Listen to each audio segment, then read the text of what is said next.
Très chers étudiants, bonjour. Aujourd'hui, nous allons discuter un sujet très intéressant, c'est le dépistage de coronavirus. Mais bien avant, on va faire un petit rappel, un historique et une vulgarisation. Alors, en décembre 2019, une épidémie de pneumonie d'allure virale et d'étiologie inconnue se déclenche à Wuhan, province de Hubei, en Chine. Alors, qu'est-ce que ça veut dire une épidémie de pneumonie? C'est-à-dire des gens souffraient euh, de maux de poumons, c'est-à-dire ils avaient mal dans les poumons et elle avait l'air que d'être une maladie virale, c'est-à-dire l'agent pathogène c'est un virus. Mais on ne connaît pas son identité, c'est pour ça l'étiologie elle était inconnue. Il a fallu un mois, le 9 janvier 2020, pour qu'on découvre que le virus appartient à la famille de coronavirus. D'abord, on le nomma 2019 nCoV, puis rapidement, cette nomenclature elle est abandonnée pour SARS-CoV-2. Pourquoi SARS-CoV-2? Puisque pour ne pas confondre avec le SARS-CoV-1 qui a causé une épidémie en 2003, toujours en Chine, et qui avait presque les mêmes symptômes. Donc, pour SARS, si on explique cette abréviation, c'est syndrome respiratoire aigu sévère. Et pour ne pas aussi confondre avec le MERS-CoV, qui est aussi un virus et qui cause aussi des syndromes respiratoires et qui s'est déclenché dans le Moyen-Orient, exactement dans l'Arabie Saoudite. Alors, la maladie, dans ses débuts, avait l'air d'une simple endémie, caractéristique de ces endroits, de cette région-là. Ensuite, elle a pris de l'ampleur et elle a gagné du terrain pour devenir une vraie épidémie. Et au cours du temps, et rapidement, elle s'est transformée, en une grande pandémie qui a touché tout le globe terrestre. Maintenant, nous allons parler du dépistage en lui-même. Donc, le dépistage de coronavirus ou de SARS-CoV-2, on va l'appeler maintenant SARS-CoV-2 puisqu'on est des biologistes et on est des scientifiques, fait appel à deux méthodes. La première méthode, et qui va faire le sujet de notre discussion, c'est la méthode de biologie moléculaire. C'est la PCR, ou plus précisément la Real-Time PCR ou la PCR en temps réel. Mais n'empêche qu'on doit aussi parler d'une deuxième méthode qui fait appel à l'immunologie, aux tests immunologiques, recherche des anticorps de classe IgG dans le sang. Vous savez que lorsqu'un agent pathogène entre dans le corps, il est détecté comme agent xénobiote, c'est-à-dire étranger. Le corps va se défendre par ces globules blancs qui vont libérer des anticorps anti-antigènes, antigènes portés par le virus. Donc il suffit de chercher les anticorps, donc c'est une recherche indirecte, il suffit de chercher les anticorps dans le corps du patient, et s'il y en a, donc on va déduire qu'il a le SARS-CoV-2. Maintenant, un bref rappel sur la PCR. Qu'est-ce que la PCR? La PCR, de l'anglais Polymerase Chain Reaction, en français une réaction de polymérisation en chaîne, c'est-à-dire à partir de son nom, on va déduire ou soupçonner qu'il va y avoir plusieurs réactions de polymérisation de notre matériel génétique. Pour vous mettre dans l'image, imaginons une scène de crime dans les films ou bien dans les séries policières, là où le scientifique, qu'est-ce qu'il va chercher? Il va chercher un cheveu, un liquide corporel ou bien de la salive, etc. Et qu'est-ce qu'il cherche dans cet échantillon? C'est bien l'ADN. Mais hélas, l'ADN retrouvé dans les lieux de crime sont vraiment infimes, de telle sorte qu'on ne peut pas les exploiter. Alors qu'est-ce qu'il faut faire? Il faut faire appel à un appareil appelé le thermocycleur, de son nom thermo qui veut dire donc c'est un nom composé, thermo qui veut dire chaleur, et cycleur, donc c'est des cycles de chaleur. Alors ce thermocycleur, qu'est-ce qu'il fait? Il nous aide à dupliquer notre ADN. D'abord 2, puis 4, 8, ainsi de suite. Alors que les cycles se succèdent, le matériel génétique se dédouble et devient plus expressif, c'est-à-dire on peut l'exploiter par la suite. L'équation de cette réaction est une équation exponentielle. Là où x en rouge, le grand X, c'est la quantité finale de notre matériel génétique, égale à 2 fois x, c'est-à-dire la quantité initiale, puissance n, et n, c'est le nombre de cycles que notre thermocycleur va exécuter. Le protocole de la PCR. Donc, qu'est-ce qu'il faut faire? Dans un tube à Eppendorf, on va mettre notre matrice, c'est-à-dire l'ADN à partir duquel on va photocopier les autres ADN. On va utiliser une polymérase, l'enzyme qui va exécuter cette polymérisation, cette fabrication de l'ADN, mais pas n'importe quel ADN polymérase, c'est l'ADN Taq polymérase, extraite de Thermus aquaquitus, qui est une bactérie qui vit dans des zones très chaudes, volcaniques, et qui va résister à la température. Donc c'est une bactérie thermo-résistante. Et du coup, son matériel et son bagage enzymatique, il est aussi thermo-résistant. Ensuite, on va mettre des amorces. Qu'est-ce qu'une amorce? C'est un oligonucléotide, c'est un ensemble de nucléotides qui vont amorcer, qui vont déclencher et aider l'attaque polymérase à commencer sa réaction de polymérisation. On va mettre de deux types. Un sens 5', 3', et le deuxième c'est antisens 3', 5'. Et chacun d'eux va se loger ou bien se fixer à un brin de l'ADN. Ensuite, on va mettre des DNTP. Les DNTP ou les désoxyribonucléotides, ce sont des nucléotides, les A, le T, le C et le G, nécessaires pour la polymérisation. Et en dernier, on va mettre du Mg2, sachant que l'attaque polymérase a besoin d'une coenzyme qui est l'ion Mg2 de charge positive qui va neutraliser les charges négatives des deux brins, puisque l'ADN a une charge négative, ces deux brins aussi, donc il va y avoir une répulsion. La charge positive du Mg2 va en quelque sorte diminuer cette répulsion. Alors le mélange réactionnel est ensuite mis dans un thermocycleur. Le thermocycleur va faire des cycles de température, c'est-à-dire il va élever la température et la redescendre. Donc, les étapes de la PCR. Il y a 3 étapes clés: la dénaturation thermique, l'hybridation et l'extension.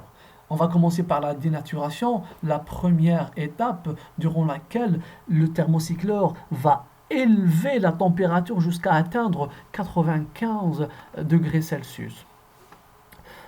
C'est une température nécessaire à la séparation des deux brins. On sait que les deux brins sont liés par des liaisons hydrogènes et qui sont thermolabiles, c'est-à-dire rapidement dégradables par la température. Cette température va séparer les deux brins d'ADN, puis le thermocycleur va redescendre, rediminuer la température jusqu'à atteindre 50-65 degrés Celsius. C'est une température idéale pour que les amorces se fixent sur leurs brins respectifs. Ensuite, le thermocycleur va augmenter légèrement la température, à 72 degrés Celsius, qui est une température idéale pour le fonctionnement de l'attaque polymérase. Et l'attaque polymérase commence à synthétiser le deuxième brin de chaque matrice, chaque brin de chaque matrice, en incorporant les nucléotides, les DNTP. Et comme ça, on aurait fini avec le premier cycle. et ainsi de suite, de cycle vers un cycle, le matériel génétique se voit dédoubler jusqu'à n cycles c'est-à-dire on va régler notre thermocycleur à un nombre bien défini de cycles. Bon, dans la PCR, donc cette PCR, la PCR classique et la PCR conventionnelle, jusqu'à maintenant, on n'a pas exploité nos données. C'est-à-dire, on ne sait pas si il y a vraiment eu un produit de PCR. Est-ce il y a vraiment eu une polymérisation ou pas jusqu'au dernier. Alors, à la fin, qu'est-ce qu'il faut faire pour exploiter les données? Il faut passer à une autre technique, c'est l'électrophorèse. Vous savez que l'électrophorèse, c'est un gel de polyacrylamide ou bien un gel d'agarose sur lequel on va mettre notre échantillon d'ADN. L'ADN il est chargé négativement et on va le soumettre à un champ électrique du négatif vers le positif. Donc, ce champ électrique, il va entraîner avec lui notre ADN. En plus, l'effet tamisage du gel va freiner cet ADN et jusqu'à un point où il va s'arrêter et on va mettre de côté aussi des standards, donc des ADN dont on connaît leur poids moléculaire. Et là où notre ADN s'arrête, c'est bien le poids voulu. Alors vous avez vu que dans la PCR conventionnelle, il faut attendre la fin de l'expérimentation et ajouter à cela aussi le temps mis par l'électrophorèse pour connaître le résultat. C'est pour cette raison que cette technique ou la PCR conventionnelle, elle a été abandonnée au cours du temps. Surtout dans les analyses diagnostiques, là où il faut avoir des résultats rapidement, quand le cas de cette épidémie ou cette pandémie de coronavirus, là où on est en course avec le temps. Donc maintenant, on va passer à la PCR en temps réel, la RT-PCR. Donc, mais avant, il faut faire une petite remarque, il faut souligner une petite remarque.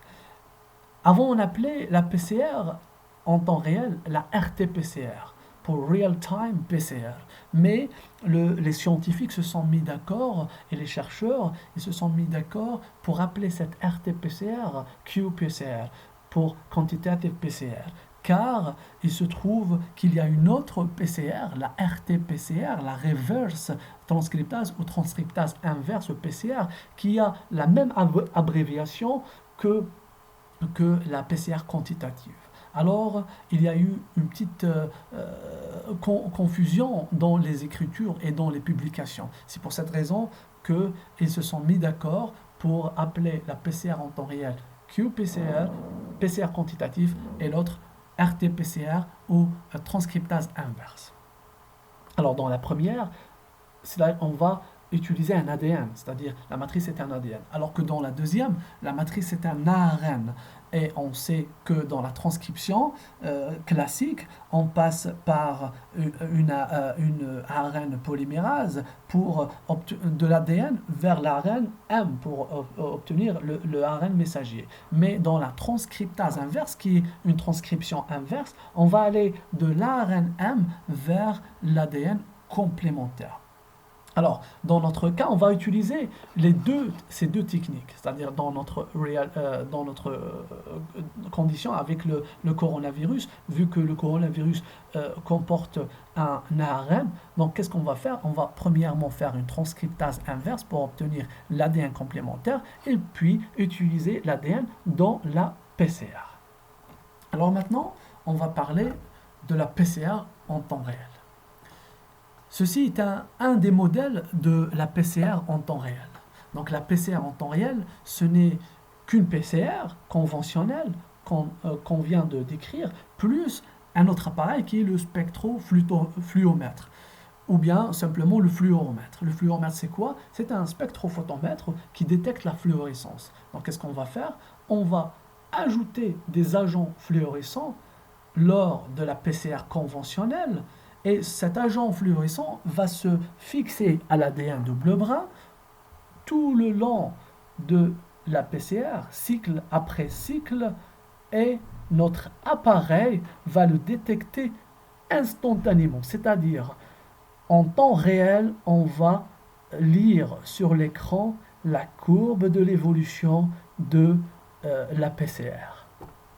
C'est-à-dire, la quantité de fluorescence émise égale à la quantité d'ADN produite. D'accord? C'est pour ça qu'on l'appelle PCR en temps réel. Alors le protocole, c'est simple. On a dit, à partir de notre virus, un rétrovirus, ARN, il a un ARN, on va enlever cet ARN, le transcrire inversement pour obtenir un seul brin d'ADN complémentaire, et grâce à une polymérase, on va polymériser le deuxième brin, donc le deuxième brin pour obtenir notre ADN complémentaire double brin. Alors dans le milieu réactionnel, donc c'est les mêmes ingrédients que la PCR conventionnelle. Ajoutez à cela l'ADN complémentaire qu'on a eu, la transcriptase inverse et la RNase. Et sans oublier bien sûr l'agent fluorescent qui fait vraiment la différence des deux techniques. Alors on a notre ARN. Imaginons que ce trait-là, c'est notre ARN qu'on a extrait du virus. Alors, par une transcriptase inverse, qu'est-ce qu'elle va faire? Elle va transcrire le deuxième brin d'ADN, ça va transcrire un ADN inversement. Donc, ADN complémentaire. Après, la RNase, qu'est-ce qu'elle va? Elle va supprimer cet ARN, elle va le dégrader. La RNase, c'est une enzyme qui dégrade les ARN. Ensuite, vient la Taq polymérase. Elle va synthétiser le deuxième brin complémentaire et on aura un ADN double brin. Cet ADN va d'un cycle à un autre se dédoubler dans la réaction de polymérisation en chaîne. Et l'agent fluorescent va instantanément se coller à l'ADN double brin. Donc on va parler après des agents fluorescents plus en détail. Et notre appareil va détecter une courbe. Donc dans l'axe désordonné, on a la fluorescence émise. L'axe des abscisses, on a le nombre de cycles, par exemple 20 cycles, 40 cycles, etc. Donc on a deux traits, c'est-à-dire deux courbes. La première en rouge, c'est sample, qui veut dire l'échantillon, et no template, qui veut dire le contrôle négatif. Ce contrôle négatif dans lequel on n'a pas, c'est-à-dire dans le milieu réactionnel, on n'a pas mis d'ADN. Simplement les autres ingrédients pour connaître est-ce que vraiment notre appareil fonctionne ou pas. Donc s'il ne détecte rien, c'est-à-dire qu'il n'a pas trouvé d'ADN. Alors, maintenant parlons de ce qui nous intéresse, c'est l'échantillon. Dans l'échantillon, donc la courbe, c'est une courbe sigmoïde qui est divisée en trois régions. Baseline, donc c'est-à-dire la courbe quand elle se trouve dans le bruit de fond, la base, puis la phase exponentielle qui indique l'augmentation significative de notre ADN, c'est-à-dire l'augmentation de la fluorescence et qui signifie l'augmentation aussi du matériel génétique, et la phase plateau qui indique l'épuisement, donc elle est linéaire, qui indique l'épuisement de ces ingrédients, donc l'épuisement de la Taq polymérase, de DNTP, etc. C'est-à-dire le milieu réactionnel s'épuise. Ici, en pointillé, c'est le threshold qui veut dire le seuil de détection. C'est le seuil de détection de notre fluoromètre. Donc le fluoromètre, au-dessous de cette ligne-là, il ne peut pas détecter l'ADN. Malgré qu'il y a une synthèse d'ADN, il ne peut pas la détecter.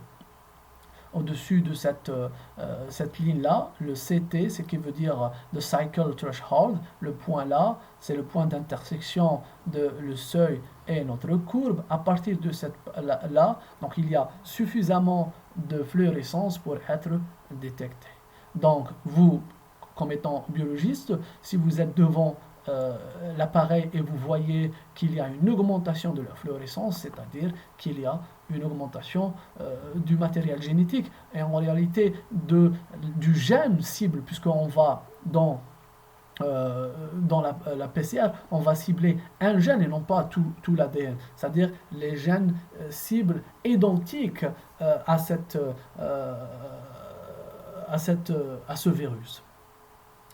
Donc, si on voit qu'il y a une synthèse d'ADN, donc le patient il est positif et il a le Covid. Bon, les agents fluorescents, puisque c'est eux les plus importants dans cette technique. Donc, les agents fluorescents, on a de deux types, les non spécifiques et les spécifiques. Les non spécifiques, c'est des colorants, des agents intercalants, des fluorophores, c'est-à-dire ils vont émettre de la fluorescence. Donc le premier qui a été utilisé, c'est le bromure d'éthidium. C'est un agent intercalant qui se met entre les bases de l'ADN. Et il émet une fluorescence violette. Mais rapidement, on l'a abandonné et banni puisqu'il causait des mutations et il est potentiellement cancérigène, puisqu'il va faire la même chose avec le manipulateur. Il va s'intercaler dans son ADN et ainsi provoquer des cassures et des mutations. Donc on l'a abandonné pour un autre colorant, le Cybergreen 1, qui est moins toxique et qui émet beaucoup plus de fluorescence. Donc sa caractéristique est d'émettre une lumière verte à une longueur d'onde maximale de 520 nanomètres. Alors maintenant, on va passer aux spécifiques, donc c'est les sondes APCR, ou probe en anglais. Ces sondes-là, ce sont que des oligonucléotides comme les amorces, donc c'est des oligonucléotides, des nucléotides mis un à côté de l'autre, et dans les deux côtés, les deux extrémités, 5' et 3', on a ajouté premièrement un fluorophore, donc c'est un agent qui va émettre une fluorescence, comme par exemple le Cybergreen, et de l'autre côté, 3', un quencher. Le quencher, c'est quoi? C'est l'inhibiteur. C'est l'inhibiteur du fluorophore.